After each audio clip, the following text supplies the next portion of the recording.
Kumusta kayong lahat? Ako si Aina at napakasaya kong makita kayong muli. Ngayon ay magbabahagi ako sa inyo ng isang sanaysay.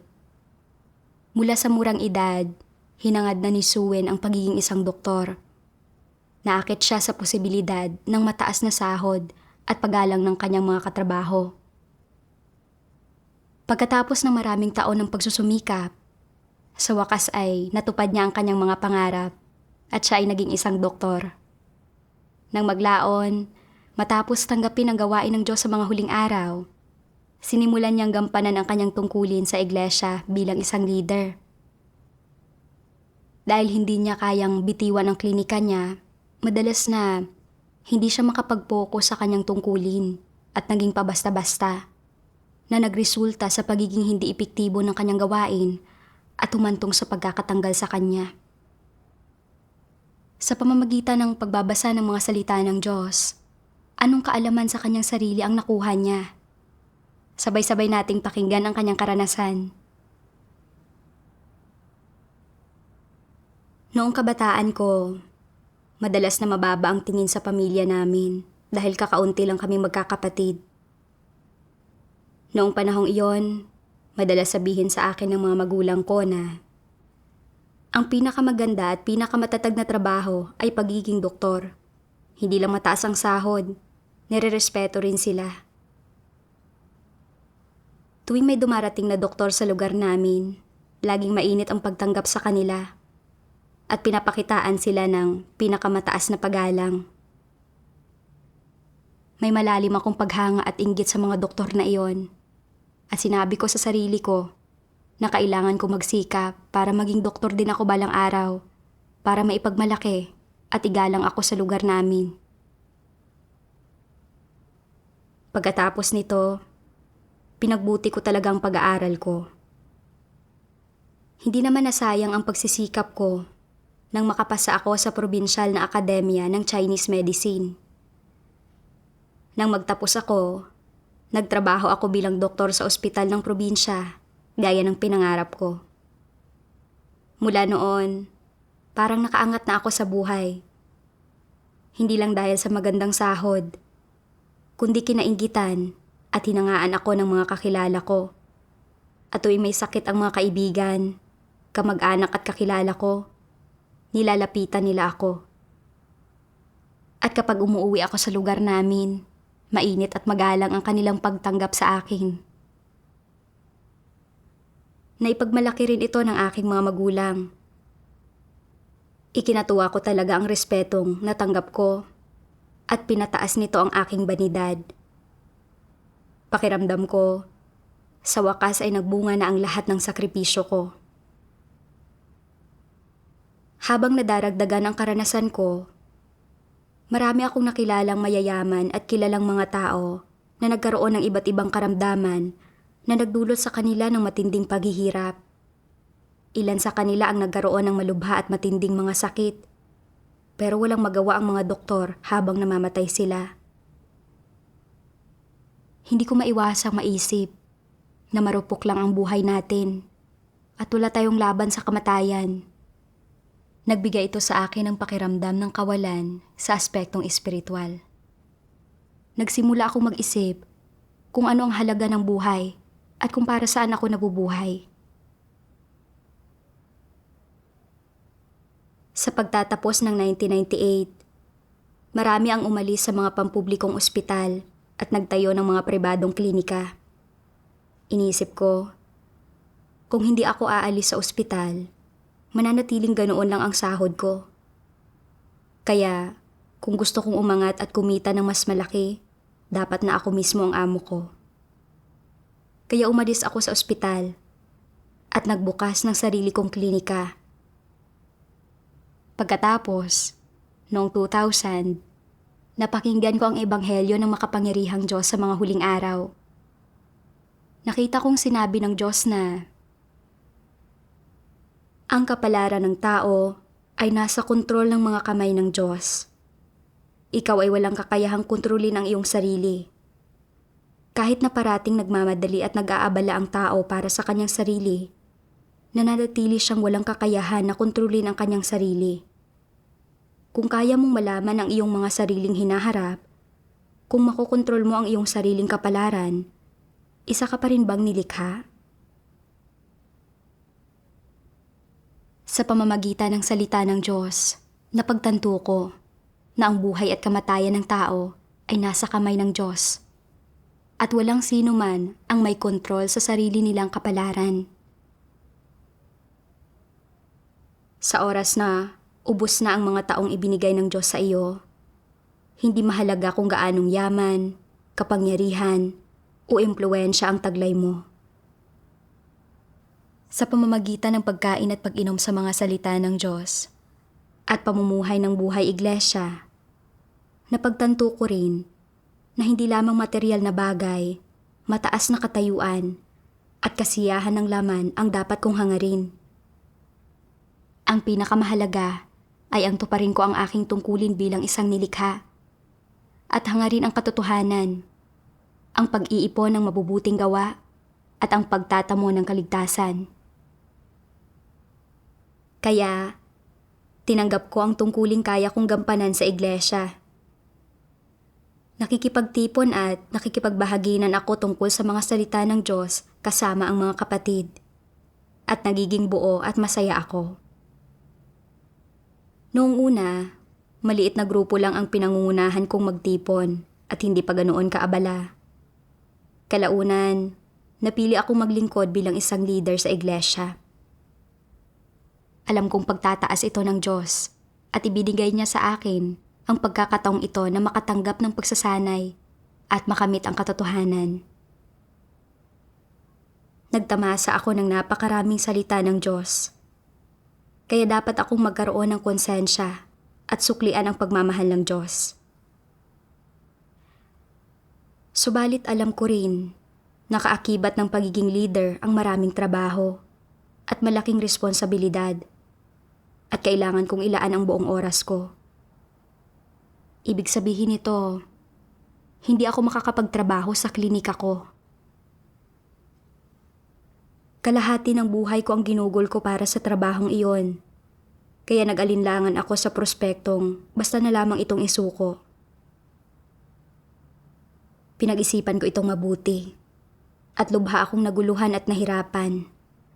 Sa gitna ng aking paghihirap, nagdasal ako sa Diyos. O Diyos, nahihirapan ako ngayon sa sitwasyong ito. Ayaw kong mawala ang tungkuling ito. Subalit hamak lamang ako at hindi ko mapagtagumpayan ang kahinaan ng aking laman. Pakiusap, gabayan mo ako at bigyan ng pananampalataya at lakas. Sa gitna ng paghahanap, naisip ko kung paanong sinabi ng Diyos na, kung hahayaan mong makalagpas ang pagkakataong ito, pagsisisihan mo iyon habang buhay. Mabilis kong hinanap ang kasunod na sipi para basahin. Sabi ng makapangyarihang Diyos, ayaw makipagtulungan ng ilan sa iba sa paglilingkod sa Diyos kahit natawag sila. Tamad ang mga taong ito na nais lamang magsaya sa kaginhawahan. Kapag mas pinaglilingkod ka sa pagkikipagtulungan sa iba, mas marami kang mararanasan. Dahil mas marami kang pasanin at karanasan, magkakaroon ka ng mas maraming pagkakataong maperpekto.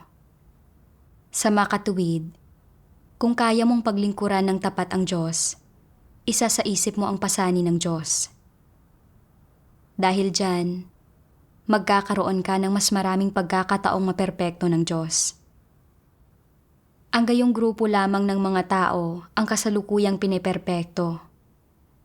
Kapag mas inaantig ka ng banal na espiritu, mas maraming panahon kang iuukol sa pagsasaisip sa pasanin ng Diyos. Mas mapeperpekto ka ng Diyos. At mas makakamit ka niya. Hanggang, sa bandang huli, magiging isang tao ka na ginagamit ng Diyos. Sa kasalukuyan, may ilan na walang dinadalang pasanin para sa iglesia. Ang mga taong ito ay maluwag at pabaya, at ang tanging pinahahalagahan nila ay ang sarili nilang laman. Ang gayong mga tao ay masyadong makasarili at bulag din sila.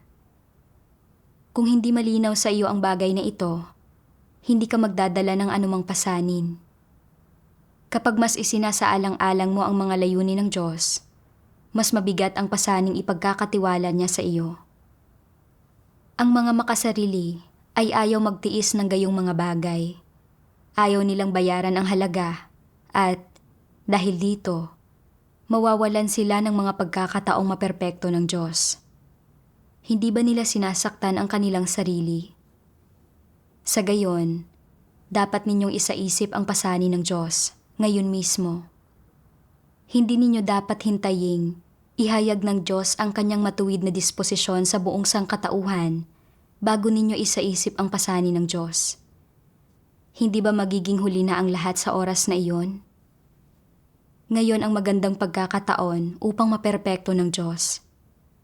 Kung hahayaan mong makalagpas ang pagkakataong ito, pagsisisihan mo iyon habang buhay, gaya noong hindi nagawang pumasok ni Moises sa magandang lupain ng Kanaan at pinagsisihan niya ito habang buhay at namatay ng may lubos na pagsisisi. Sa pamamagitan ng salita ng Diyos, napagtanto ko na tanging ang mga nagsasaalang-alang sa layunin ng Diyos at tumatanggap sa atas ng Diyos ang magkakaroon ng mas maraming pagkakataon na gawing perpekto ng Diyos. Ang mga hindi handang isaalang-alang ang mga layunin ng Diyos ay makasarili at hindi gagawing perpekto ng Diyos. Pumasok na sa mahalagang panahon ng pagpapalawak ang gawain ng Ebanghelyo at ang katotohanang binigyan ako ng iglesia ng napakahalagang tungkulin ay pambihirang pagkakaloob ng Diyos ng pabor at pagtataas. Gayunpaman, hindi ko isinaalang-alang ang mga layunin ng Diyos at sa halip, inalala ko lamang ang aking laman at ang pagkita ng pera upang tumaas ang pagtingin sa akin ng iba. Napakawalang konsensya ko. Hindi ba't nanalig at sumunod ako sa Diyos, kumain at uminom ng kanyang mga salita at ginampanan ang tungkulin ko upang makamtan ang katotohanan at kaligtasan? Binigyan ako ng Diyos ng magandang pagkakataon para makatanggap ng pagsasanay at makamtan ang katotohanan sa pamamagitan ng tungkuling ito. Hindi ba't magiging hangal ako kung hindi ko ito tatanggapin? Kung sa oras na pumayag akong tanggapin ito, ay tapos na ang gawain ng Diyos, mapapalampas ko ang aking pagkakataon. Kapag nagkagayon, pagsisisihan ko ito ng husto. Matutulad ako kay Moises, na natatanaw na ang Kanaan mula sa malayo pero hindi makapasok at habang buhay niya itong pinagsisihan. Kailangan kong magpasakop sa Diyos at tanggapin muna ang tungkulin. Pwede akong humanap ng ibang papalit sa akin sa klinika pansamantala. Nang makapagdesisyon ako, tinanggap ko ang tungkuling maging leader. Pagkatapos dito, inilaan ko ang halos lahat ng oras ko sa aking tungkulin. At kung may natitira akong oras, nagmamadali akong pumupunta sa klinika. Noong una, napanatili namin ang mga pasyente, pero nang nagtagal at madalas na wala ako sa klinika, nagsimulang pumunta ang mga tao sa ibang klinika dahil hindi nila ako makonsulta. Paunti ng paunti ang mga pasyente sa klinika namin at halos hindi kami makaraos. Dati akong may mataas na antas ng pamumuhay. Pinapahalagahan ako at hinahangaan ng iba. Nilalapitan ako ng mga kaibigan at kamag-anak kung may mga problema sila. Pero ngayon, lahat ng mga kaibigan at kamag-anak ko ay tinutulig sa ako. Sinasabing, pinabayaan ko ang klinika at hindi nila alam ang ginagawa ko sa maghapon. Naging iba ang pakikitungo nila sa akin pagkatapos noon.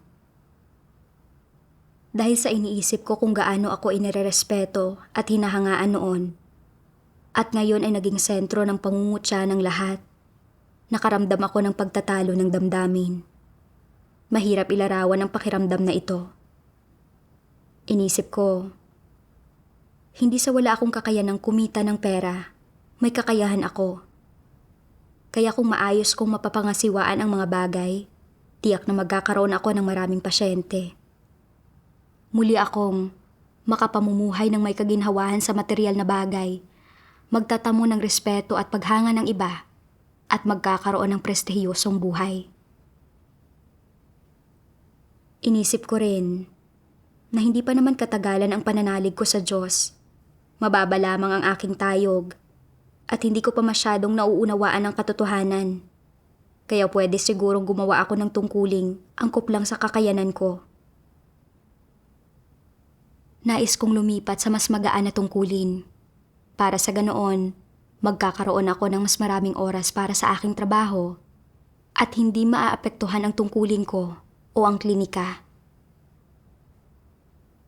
Subalit pagkatapos nito, hindi na ako nagdala ng pasanin sa aking tungkulin.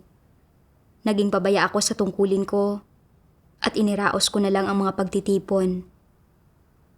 Naaalala ko sa isang pagtitipon, ang iniisip ko lang ay ang klinika ko. Nakailang pasyente kaya kami sa araw na iyon? Dumating ba ang mga nakatakdang dumating? Para magkaroon ako ng mas maraming oras para sa klinika ko, hindi ko inunawa ng maigi ang sitwasyon bago ko isinulat ang aking ulat at nagsumite na lang ako ng maiksing ulat sa nakatataas na leader ko. Dahil sa kulang ng mga detalye, kinailangan kong ulitin ito. Ipinagwalang bahala ko rin ang gawaing pagdidilig. Ilan sa mga baguhan ang umalis dahil hindi sila nadidiligan. Nakipagbahaginan ang nakatataas na leader at ilang beses niyang sinubukang tulungan ako ukol dito. At nakonsensya talaga ako.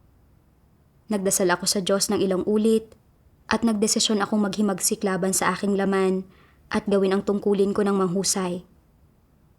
Pero, hindi maiwasang lagi akong magambala ng aking klinika. Paulit-ulit akong nangangako sa Diyos, pero hindi ito tinutupad at unti-unti akong napalayo sa Diyos. Madalas na nararamdaman ko ang hindi maipaliwanag na kahungkagan at takot. Ilang beses kong napag-isipang iwan ang klinika, pero naiisip ko na muling babalik sa mababa ang pagtingin sa akin ng mga tao at hindi ko ito magawa. Dahil hindi ko maayos ang kalagayan ko at naaantala nito ang gawain, tinanggal ako ng nakatataas na leader. Ikinalungkot ko talaga nang maalis ako. Nakakain ako at nakainom ng napakaraming salita ng Diyos. At alam na alam kong ang paghahangad sa katotohanan at pagganap ko ng maayos sa tungkulin ko ang tamang landas sa buhay. Pero hindi ko maiwan ang aking klinika at hindi ko magampanan ang aking tungkulin ng maayos. Labis akong nakonsensya at pakiramdam ko ay marami akong pagkakautang sa Diyos.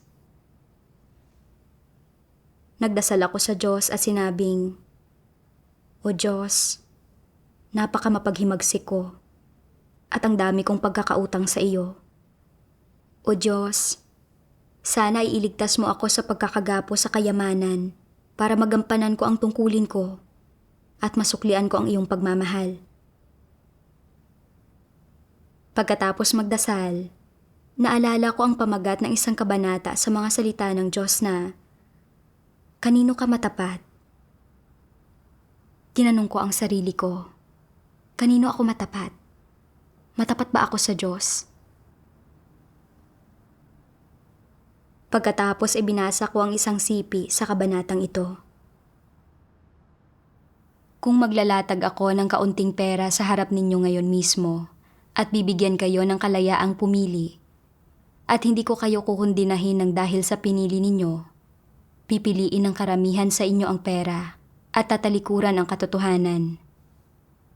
Ang mas mababait sa inyo ay tatalikuran ang pera at atubiling pipiliin ang katotohanan.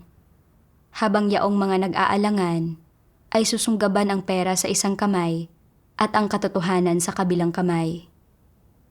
Hindi ba kusang lalabas ang tunay ninyong kulay sa ganoon? Sa pagpili sa pagitan ng katotohanan at ng anumang bagay na matapat kayo, ito ang pipiliin ninyong lahat. at magiging pareho pa rin ang ugali ninyo. Hindi ba ganoon? Hindi ba marami sa inyo ang pabago-bago ng pagpili sa pagitan ng tama at mali?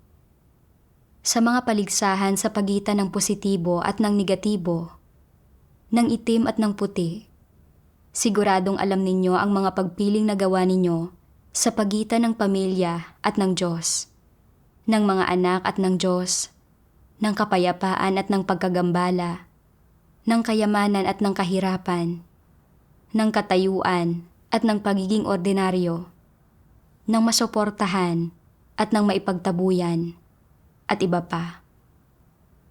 Sa pagitan ng tahimik na pamilya at ng watak-watak na pamilya, pinili ninyo ang una, at ginawa ninyo iyon ng walang pag-aatubili.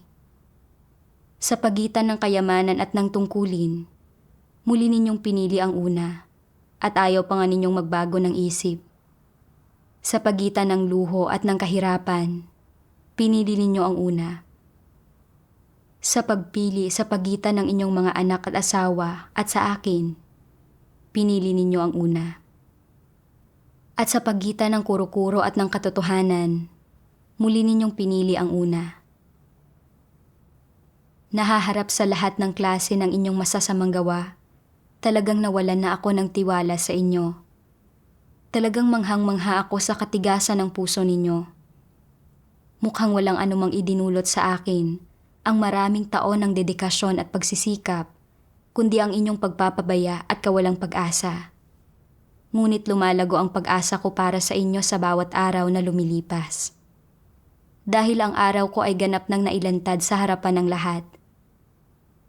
Ngunit patuloy ninyong hinahanap ang madidilim at masasamang bagay, at ayaw ninyong pakawalan ang mga ito. Ano, kung gayon, ang inyong kahihinatnan? Napag-isipan na ba ninyo itong mabuti? Kung papipiliin kayong muli, ano kaya ang magiging saloobin ninyo? Ang una pa rin kaya?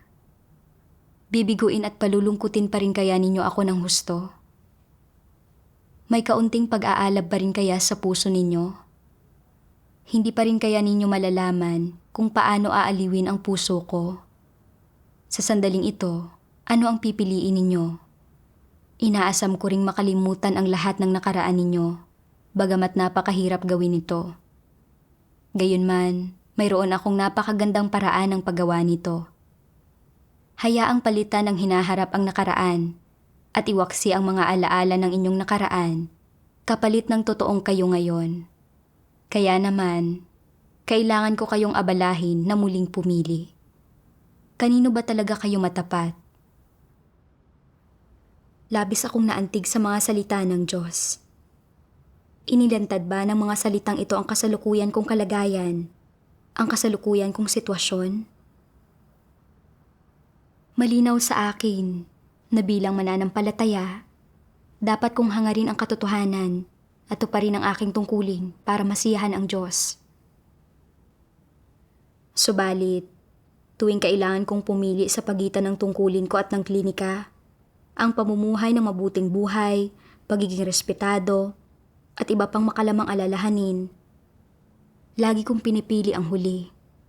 Natatakot akong magiging mababa ang tingin sa akin ng mga tao kapag nawala ang klinika ko. Sa mga taong ito, tila ba lagi kong tinutupad ang tungkulin ko. Pero hindi ko iniwan ang pagnanais ko sa kasikatan at pakinabang at lagi kong iniisip ang pagkakaroon ng maraming pera. Dahil dito, hindi ko masyadong pinahalagahan ang aking tungkulin at iniraos ko lang ito. Hindi rin ako nakagawa ng maayos sa alinman, kaya naging pagod ang aking katawan at damdamin. Nagkaroon ito ng labis na negatibong epekto sa gawain ng iglesia at nagdusa rin ang buhay ko. Nakita kong hindi ako naging matapat sa Diyos, kundi sa mga satanikong bagay gaya ng aking laman at ambisyon. Sa mga panahong iyon, lagi kong idinadasal sa Diyos. O Diyos, handa na akong iwan ang aking klinika upang hanapin ang katotohanan at gampanang mabuti ang aking tungkulin. Pakibigyan mo ako ng pananampalataya na ibenta ang aking klinika sa lalong madaling panahon. Bukod sa dasal, sinimulan ko na ring ipaliwanag ang lahat ng ito sa aking asawa para maihanda ang pagbebenta ng klinika. Noong 2011, salamat sa pagtataas ng Diyos, muli akong napili bilang leader ng iglesia. Alam kong binibigyan ako ng Diyos ng isa pang pagkakataon. Naisip ko kung gaano ako nagsisisi at ang pagkakautang ko sa Diyos dahil sa aking trabaho sa klinika noon. At nagpasya akong mas makikipagtulungan na ako ngayon. Agad kong ibinuhos ang sarili ko sa tungkulin. At anumang mangyari sa klinika ko, hindi ako nagagambala. At sinubukan kong maghanap ng papalit sa akin sa klinika. Pero nang sinusulat na nila ang kontrata at handa ng mapirmahan, nag-alinlangan ako. Kalahati ng buhay ko ang ginugol ko sa klinikang ito. Inisip ko kung gaano ako nagsikap sa pagtatrabaho mula pagkabata at ang mga hirap na napagtagumpayan ko para maabot ang pangarap kong maging doktor. Kapag ibinenta ko ang klinika, lalayo na rin ako sa buhay na dati kong hinangad.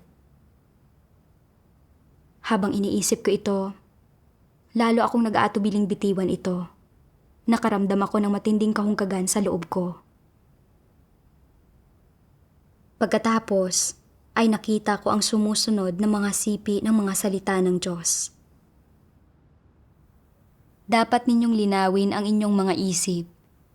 Ano ang dapat mong talikuran? Ano ang iyong mga kayamanan? Ano ang iyong mga nakamamatay na kahinaan? Ano ang mga hadlang sa iyo? Pag nilay-nilayan mo pa ang mga katanungang ito sa iyong espiritu at makipagbahaginan sa akin. Ang nais ko ay tahimik akong tingalain ang inyong mga puso. Hindi ko gusto ang inyong papuri na sa salita lamang. Bilang isang normal na tao na naghahangad na mahalin ang Diyos, ang pagpasok sa kaharian upang maging isa sa mga tao ng Diyos ang inyong tunay na hinaharap at isang buhay na siyang pinakamahalaga at pinakamakabuluhan. Walang sino man ang higit na pinagpala kaysa sa inyo. Bakit ko sinasabi ito? Sapagkat yaong mga hindi naniniwala sa Diyos ay nabubuhay para sa laman at sila ay nabubuhay para kay Satanas. Ngunit sa kasalukuyan, kayo ay nabubuhay para sa Diyos at nabubuhay upang sumunod sa kalooban ng Diyos.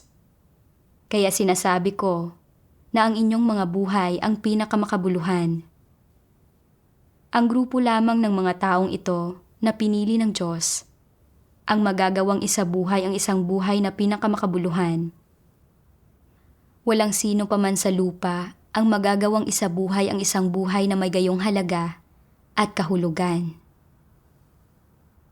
Dapat kang magkaroon ng mga hangarin at ng konsensya na katulad ng kay Pedro. Ang buhay mo ay dapat na maging makahulugan at hindi mo dapat pinaglalaruan ang iyong sarili. Bilang isang tao at bilang isang tao na naghahangad sa Diyos, dapat mong magawang maingat na isaalang-alang kung paano mo itinuturing ang iyong buhay, kung paano mo dapat ihandog ang iyong sarili sa Diyos, kung paano ka magkakaroon ng isang mas makabuluhang pananampalataya sa Diyos, at paano, dahil sa iniibig mo ang Diyos, dapat mo siyang ibigin sa paraang mas dalisay, mas mainam, at mas mabuti. Napagtanto ko sa pag-iisip sa mga salita ng Diyos na ang makamundong katayuan, kayamanan at kasiyahan ng laman na hinahangad ng tao ay hindi mahalagang mga layunin. Tanging ang paglapit lamang sa lumikha, pagtupad ng ating mga tungkulin bilang mga nilikha, paghahangad sa katotohanan, pagwaksi sa satanikong tiwaling disposisyon, at sa huli ay pagkakamit ng pagliligtas ng Diyos at pagiging mga tao ng kanyang kaharian ang tunay na hinaharap at ang bumubuo sa pinakamakabuluhan at pinakamahalagang buhay. Kahit pa maging napakaabala ang aking klinika, kumita ako ng maraming pera, makakuha ako ng higit pang respeto, at sa huli ay masiyahan ang aking laman. mawawala sa akin ang katotohanan at buhay at ang pagliligtas ng Diyos. Hindi ko matatamo ang papuri at pagkilala ng Diyos at mawawalang kabuluhan ang lahat. Pagdating ng mga sakuna, walang dami ng pera at respeto ang makapagliligtas sa atin. Walang kabuluhan o halaga ang ganoong paghahangad. Gaya nga ng sinabi ng Panginoong Hesus, ano ang pagkinabangan ng tao kung makakamtan niya ang buong sanlibutan at maiwawala niya ang kanyang sariling buhay? O ano ang ibibigay ng tao na katumbas sa kanyang buhay? Gayunpaman, nagsikap akong maigi dahil sa paghahangad ng kayamanan, kasikatan at pakinabang, at hinangad ko ang mga ito ng labis. Akala ko, tanging ang pagkakamit lang ng mga ito ang paraan upang mabuhay ng makahulugan. Kahit nagaano ako magsakripisyo o gumamit ng lakas, hindi ako nagreklamo. Naging bulag ako, hangal at ignorante. Naalala ko si Pedro. Ninais ng mga magulang niyang pumasok siya sa politika. Pero pinili ni Pedro na ialay ang kanyang buhay sa pagsunod sa Diyos. Sinikap niyang makilala at mahalin ang Diyos. At sa huli ay ginawa siyang perpekto ng Diyos at natamo niya ang papuri ng lumikha. Namuhay si Pedro ng pinakamahalaga at pinakamakabuluhang buhay. Alam kong dapat kong tularan si Pedro. Dapat kong iwan ang mga makamundong paghahangad na ito, hangarin ang katotohanan at tuparin ang aking tungkulin. Hindi na ako nag-alinlangan matapos iyon. Nang pinirmahan ko na ang kontrata, para bang may napakabigat na pasanin na inali sa balikat ko at gumaan at guminhawa ang pakiramdam ko. Matapos iyon, ibinigay ko ang lahat sa aking tungkulin.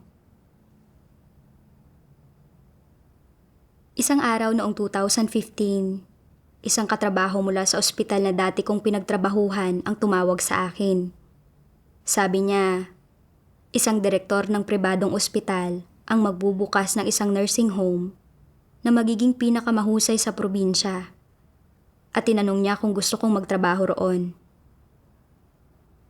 Nang oras na iyon, agad ko itong tinanggihan. Pero makalipas ang ilang araw, personal akong tinawagan ng direktor at sinabing, kung magtatrabaho ako para sa kanya, bibigyan niya ako ng sarili kong kwarto na titirhan, buwanang sahod na 3,000 yuan, at libreng stroke rehab doon para sa asawa ko. Wala na kaming kailangang gastusin, at kikita ako ng 3,000 yuan nang walang ibang hinihingi. Nagsimula akong mag-alinlangan sa una kong sagot at sinabi kong pag-iisipan ko ito. Hindi ako nakatulog noong gabing iyon. Kung tatanggihan ko ang alok na iyon, masasayang ang napakagandang oportunidad. Pero kung tatanggapin ko, hindi ko matutupad ang tungkulin ko. Inalala ko kung gaano kahirap at kasakit noong kailangan kong hatiin ang oras ko sa pagitan ng klinika at tungkulin ko. Napakalaki ng sakripisyo ng Diyos para sa akin. Kaya kailangan kong tumigil sa pag-aalinlangan at paglingon sa nakaraan. Inisip ko ang mga salita ng Diyos na nagsasabing, sa bawat hakbang ng gawaing ginagawa ng Diyos sa mga tao, sa panlabas ay mukha itong pag-uugnayan sa pagitan ng mga tao, na para bang mula sa pagsasaayos ng tao o mula sa panggugulo ng tao. Ngunit sa likod ng mga eksena, ang bawat hakbang ng gawain at lahat ng nangyayari ay isang pustahan na ginawa ni Satanas sa harap ng Diyos at hinihingi sa mga tao na manindigan sa kanilang patotoo sa Diyos.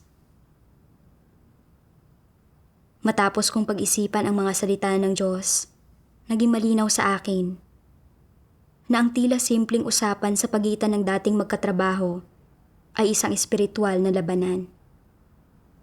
Tinutukso ako ni Satanas at sinusubok ako ng Diyos. Nasa akin ang pagdedesisyon. Naisip ko noong inilikas ng mga anghel ang asawa ni Lot sa Sodoma dahil hindi niya mapigilang isipin ang kanyang mga ari-arian at lumingon siya sa likuran niya, siya ay naging isang haligi ng asin. Naging mahirap na para sa akin na makawala sa kamay ni Satanas. Hindi ako pwedeng maging simbolo ng kahihiyan tulad ng asawa ni Lot. Nang mapagtanto ko ito, tinanggihan ko ang alok. Kalaunan ay nagsimula kong pagnilayan kung bakit ako nagagambala ng mga tukso. Alam kong walang halaga at walang kabuluhan ang paghangad sa mga nasabing bagay, pero nahirapan pa rin akong magdesisyon at hindi ko maiwan ang mga ito. Ano ang ugat ng isyong ito? Sa gitna ng aking paghahanap, nakita ko ang isang sipi mula sa mga salita ng Diyos.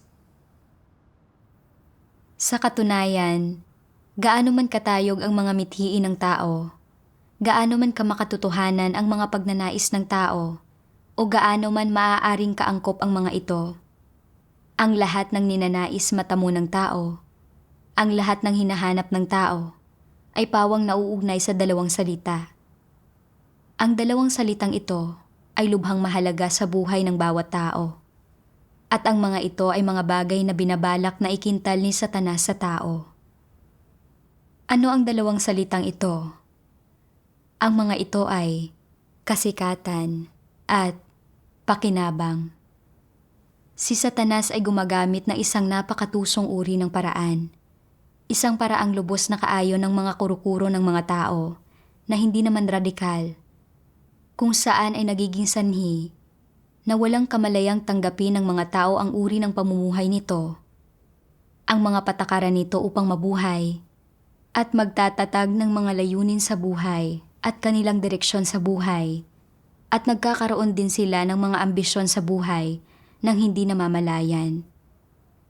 Gaano man katayog magmistula ang mga mithiing ito sa buhay, ang mga ito ay pawang nauugnay sa kasikatan at pakinabang. Sino mang dakila o tanyag na tao, lahat ng tao, sa katunayan, anumang bagay na sinusunod nila sa buhay ay nauugnay lamang sa dalawang salitang ito, kasikatan at pakinabang. Iniisip ng mga tao na sa sandaling magkaroon sila ng kasikatan at pakinabang, maaari na nila kung gayong samantalahin ang mga ito upang tamasahin ang mataas na katayuan at malaking kayamanan at upang masiyahan sa buhay. Iniisip nila na ang kasikatan at pakinabang ay mga uri ng puhunan na maaari nilang gamitin upang magkamit ng isang buhay na mapaghanap ng kaluguran at walang pakundangan sa pagtatamasa ng laman. Alang-alang sa kasikatan at pakinabang na ito na iniimbot ng sangkatauhan, ang mga tao ay kusang loob, hindi man namamalayan, na ibinibigay ang kanilang mga katawan, mga isip, at lahat ng mayroon sila, ang kanilang kinabukasan at kanilang mga tadhana kay Satanas. Ginagawa nila ito nang wala ni isang sandali ng pag-aatubili. Kailanman ay mangmang sa pangangailangan na mabawi ang lahat ng naibigay na nila. Mapapanatili ba ng mga tao ang anumang kontrol sa kanilang mga sarili sa sandaling manganlong sila kay Satanas sa ganitong paraan at maging tapat dito? Tiyak na hindi. Sila ay ganap at lubos na kontrolado ni Satanas. Sila rin ay ganap at lubos na nalublob sa isang putikan at hindi magawang mapalaya ang kanilang mga sarili. Ginagamit ni Satanas ang kasikatan at pakinabang upang kontrolin ang mga iniisip ng tao, hanggang sa ang tanging maisip ng mga tao ay kasikatan at pakinabang. Nagsusumikap sila para sa kasikatan at pakinabang. Nagdaranas ng mga paghihirap para sa kasikatan at pakinabang. Nagtitiis ng kahihiyan para sa kasikatan at pakinabang. Nagsasakripisyo ng lahat ng mayroon sila para sa kasikatan at pakinabang, at maghuhusga o magpapasya para sa kasikatan at pakinabang. Sa ganitong paraan, iginagapos ni Satanas ang mga tao gamit ang kadenang hindi nakikita, at wala silang lakas ni tapang na iwaksi ang mga ito. Dala nila ang mga kadenang ito nang hindi nila nalalaman at hirap na hirap silang sumulong. Alang-alang sa kasikatan at pakinabang na ito, lumalayo ang sangkatauhan sa Diyos at nagtataksil sa Kanya at lalo silang nagiging masama. Sa ganitong paraan, sa makatuwid, sunod-sunod na nawawasak ang mga henerasyon sa gitna ng kasikatan at pakinabang ni Satanas. Dahil sa mga salita ng Diyos, ay nakita ko ang liwanag at napahintulutan akong mapagtanto na ang dahilan kung bakit ako nag-alinlangang iwan ang klinika ko ay dahil nakontrol ako at nabihag ng kasikatan at pakinabang. Gumagamit si Satanas ng kasikatan at pakinabang upang gawing tiwali ang mga tao at buong buhay nilang hangarin ang kasikatan at pakinabang at sa huli ay maitutulak sila na isakripisyo ang kanilang buhay para sa mga ito. Pinagnilayan ko kung paano ako tinuruan ng aking mga magulang mula pagkabata na ang tanging paraan upang mamukod-tangi ako ay ang makakuha ako ng magandang trabaho.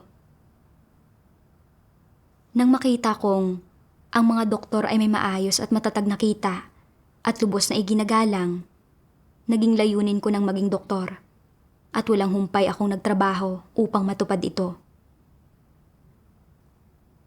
Matapos kong magsimulang manalig at kumain at uminom ng mga salita ng Diyos, nalaman ko na dapat kong hangarin ang katotohanan sa aking pananalig at ang paghahangad ng kayamanan at katayuan ay walang halaga. Pero dahil sa pagkagapos sa kasikatan at pakinabang, gusto ko pa rin matupad ang aking pangarap na makilala ako kahit noong tinutupad ko ang aking tungkulin. Nang mapilitan akong pumili sa pagitan ng tungkulin ko at ng klinika, ninais kong lumipat sa mas madaling tungkulin at nagsimula akong iraos lang ang aking tungkulin na nakasama sa gawain ng iglesia. Gusto ni Satanas na mabuhay ako ng ayon sa ganitong mga pag-iisip at pananaw at na ilaan ko ang lahat ng aking lakas sa paghahangad ng kayamanan, kasikatan at pakinabang. Bilang resulta, wala na akong oras at lakas upang hangarin ang katotohanan at gawin ang aking tungkulin. At ipinagkanulo ko pa nga ang Diyos sa ngalan ng kasikatan at pakinabang at ganap akong nawala ng pag-asang maligtas. Ganito ginagawang tiwali ni Satanas ang mga tao. Ginugugol ng mga sikat na tao ang kanilang buong buhay sa paghahangad ng kasikatan at pakinabang. Pero kapag nakuha na nila ang mga bagay na ito, hindi nila mapunan ng espiritual na kahungkagan sa kanilang puso at sumasama sila ng sumasama. Ang ilan sa kanila ay bumabaling pa nga sa droga para makaramdam ng saya at ang ilan ay nagpapakamatay. Naalala ko ang isa sa dati kong katrabaho na bagamat medyo tanyag sa kanyang ospital, ay hindi pa rin nasiyahan at nagbukas ng sarili niyang pribadong ospital. Pero kalaunan, hindi lamang nawala ang lahat ng pinaghirapan niyang ipunin dahil sa pagkakamaling ikinamatay ng isang pasyente. Itinakda rin ng pamilya ng pasyente na magsuot siya ng damit panluksa at lumuhod at dumapa sa harap ng labi ng dating pasyente sa loob ng mahigit 10 oras. Sa huli, nasira ang kanyang reputasyon at iniwan siya ng kanyang asawa at mga anak. Ginugugol ng mga tao ang buong buhay nila sa paghahangad ng kasikatan, pakinabang at respeto. Pero ano ba ang ibinibigay ng mga bagay na ito sa tao? Pinasisiya lamang nito ang kanilang banidad sa oras na iyon at ginagawa sila nitong malulong at mahumaling sa pakiramdam na iyon. Dahil dito, wala na silang oras o lakas para hanapin ang Diyos at lubusang nawawala sa kanila ang pagliligtas ng Diyos. Hindi ba't ito ang kasuklam-suklam na paraan ni Satanas upang pahirapan at lamunin ang sangkatauhan? Nasa huling yugto na ang gawain ng Diyos. Dumaganap na sa buong mundo ang ebanghelyo ng kaharian. At sa oras na matapos ang gawain ng Diyos, ay wala ng pagkakataon na hangarin ang katotohanan. Kaunti na lamang ang nalalabing oras para hangarin ang katotohanan at maranasan ang gawain ng Diyos. At kahit na ibuhos natin ang lahat ng panahon natin dito, hindi pa rin madaling makamit ang katotohanan. Paano ko inasahang makamtan ang katotohanan kung ang kalahati ng oras ko ay ibinibigay ko sa aking klinika at kalahati lamang sa paghangad ng katotohanan? Kung hindi dahil sa pagliligtas at paggabay ng Diyos, hindi ko mapagtatanto ang lahat ng ito. Maaaring patuloy lang akong pinahirapan ni Satanas at maaaring nawala ang pagkakataon ko na maligtas ng Diyos. Sa pag-alala ko sa mga taon ng aking pananalig, sa kabila ng katotohanang nagdusa ang aking laman at maaaring wala na akong prestihiyong gaya ng dati, naunawaan ko na ang ilang katotohanan at nalaman ko kung paano ginagawang tiwali ni Satanas ang sangkatauhan at kung anong uri ng buhay ang pinakamahalaga at makahulugan. Mas payapa, magaan, at malaya ng aking pakiramdam. Walang makamundong bagay ang maaaring magbigay nito sa akin. Kalaunan, kahit na anong subok ng mga tao na alukin ako ng mga trabahong may magandang mga pakinabang, hindi na ako nagpapatangay. Sa mga araw na ito, nakita kong ang paghahangad ng kasikatan at pakinabang ay nagpapahamak sa akin at iniwan ko na ang klinika ko para gawin ang aking tungkulin. Ang lahat ng ito ay dahil sa pagliligtas ng Diyos at ito ang pinakamahusay na desisyon para sa akin. Salamat sa Diyos. Tatapusin ko na rito ang pagbabasa sa artikulong ito. Marahil ay nagkaroon kayo ng ilang kaunawaan o nakakuha ng anuman mula rito. Huwag mag-atubiling mag-iwan ng komento sa ibaba. Salamat sa inyong panonood at magkita-kita tayo sa susunod.